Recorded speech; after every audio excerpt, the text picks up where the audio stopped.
Aloha guys, top 10 ways to determine yay or nay, what's the deal with this person you're having a romantic interest in, what's going on. Here, lots of traffic here, I'm on a shopping center, nice holiday setting. But we're breaking down some serious conversation here. So number one, you want to ask yourself, do you wear a ring on your finger? Are you married to your dreams? Do you outwardly express that confidence, that royalty of, yes, I am me, an individual. I don't want to randomly disperse. Number two, randomly disperse my energy to anyone in particular, because of course they'll use that energy towards whatever they like, whatever their interests and pursuits are, as opposed to what you want. And number three, you can quickly look at a person and categorize them and say, would this person be something I would want to raise children with? Would they, and this is big important stuff, like would you abort a child if they had some type of physical,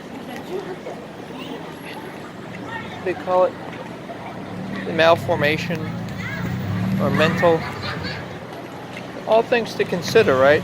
Do you like similar music?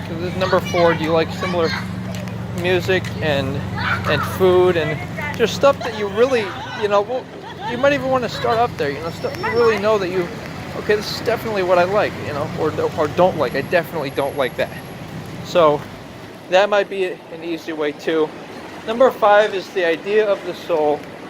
Forget the idea of marriage, because marriage has to do with a singular ceremony, and start considering the idea of even beyond the physical and just looking at it from an energetic point of view, where it's your soul, and do you want to give somebody power over your soul? This idea of romance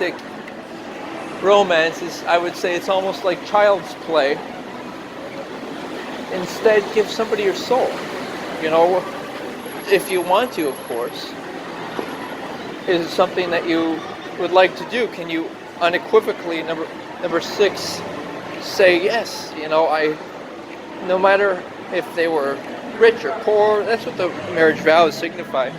I would absolutely want to be with them, no matter what. As we're older, this is the person I want. I want to create memories with this person. By the way, that's a big thing. Creating memories and wasted energy. Creating bad memories, because breakup is a bad memory if you're going to be breaking up with someone. So that's a reason to say no. And remember, there are so many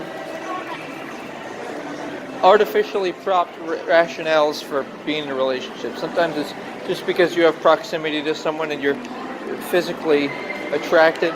Many people are physically attracted to each other. They also like each other's personas. Many people, they might feel lonely or badly, or they might feel like somebody's smarter or richer than them, and that's like number seven, is this idea of you want to make sure it doesn't have to do with anything to do with your basic needs, desires, and wants. If you meet your basic needs, satisfy your second chakra desires with masturbation on a regular basis, and you're uplifting yourself with check a nice view up here for a second here. Nice trees up there at the mall. If you're satisfying your emotional needs by doing fun activities and exercise and such, and creative activities, you're doing all this stuff, you're feeling full as a human being, and then you're in pure consciousness and pure what's it called, unconditional love. That's when you can actually look at people around you and say, I want the best for this person. I want good for this person. And instead of being envious of people, by the way, people have all types of imperfections and variations. And so to think that, people just like a person because of their body or their money is actually not how the reality works. In fantasy and on the internet, pornography and on entertainment, it may be how it works, but in reality, it's not. And you can look around and you can see that and feel good about that. Feel good about the imperfections of humanity, because that's the only way you can experience joy, is by going through the tough part and then going towards the good. But this is not something that you want to, number 8, be rushed upon by societal expectations. You want to have your own expectations of, okay, do I want to wait till I have children to start a relationship?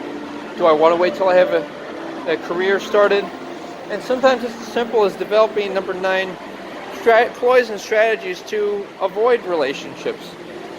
Some things as simple as wearing a wedding ring, being courteous to people but not going to social events with the opposite gender there. People have all these qualms about religious formality, and like the Muslims of sitting separately, gender separate schooling and whatnot. But guess what? That allows you to not be seduced by and consumed and controlled by your desires or another person controlling you. So why wouldn't you want that? Why wouldn't you want to have control over your life by controlling the environments you're in? That's why I'm creating the music entertainment group. I'm creating this new approach to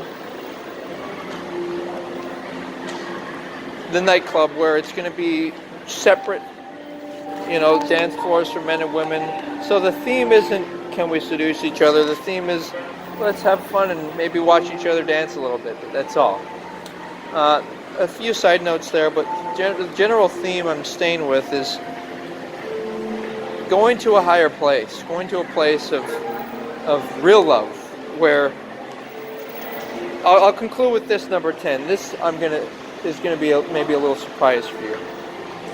Guy goes up to a woman or vice versa for a prostitutional arrangement, an exchange of sex for money. And by the way, even forms of verbal or other touching types of intimacy, it's still intimacy, and it leads up to physical intercourse and whatnot. By the way, you wouldn't want to be with somebody who you wouldn't want to orally pleasure, and can be a strong indicator of whether or not you want to be with a person. But I like this sign here. Look at this, nice. But the point is, in this scenario, an extreme scenario is, okay, you would not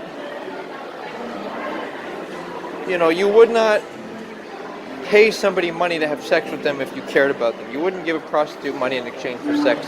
And a prostitute wouldn't try to seduce or talk a guy down in order to get his money if you cared about each other. The case actually is that you wouldn't. What you would instead do is want good for them and say, how are you? And, I hope you find a dream mate, somebody who is right and compatible for you. And so that's the deal. And then you can apply that all to the varying grades of, it's either black and white. It's either use a formal approach of, let's learn about each other via internet dating profiles, email, or social media profiles, where you can learn a lot about somebody, and then maybe consider going in on an actual date. And don't make the date, like at nighttime or with alcohol or different stuff like that. And especially be careful, because manipulators use basic things like transportation, being at somebody's house, or giving somebody food or paying for them stuff, and they use it to leverage people psychologically. So watch out for that, especially women. But basically, if you actually like a person, you trust them, you maybe have a few references, talk to some other people about, maybe their friends, about who's this person, what are they all about. It's nice if you can observe a person as well. But basically, you There is a strategy for that, but the point being is you don't want it to be about um, money, sex, and emotions. You want it to be about you're a full person. You like who you are. You like your music. You have a sense of what you want in life and where you want to be, and you feel like, okay, now I'm ready for a particular relationship, and basically, it's not any pressure. There's no pressure about anything. It just, that's the last. I've already named about 13 different key items to consider here, but you're not going to feel pressure with this person. They're not going to be somebody where you're nervous to talk to them. It's going to be like you're feeling strong about who you are, and you can approach them and say, hello, would you like to get to know me better? Offer them a business card or something like that, and introduce some formality to it. But first, look for some visual cues and hints, right? And ultimately, it's going to be somebody who you probably see more than once. You don't have to worry about, will I see them again, or that. You'll probably see them at wherever you like to live for the rest of your life, and whatever you like to do. Thanks for considering, and remember, it's not about having intimacy with someone. It's about wanting to please somebody because you care about their dreams and give them your energy and give somebody your soul. Thanks for checking out my ideas here.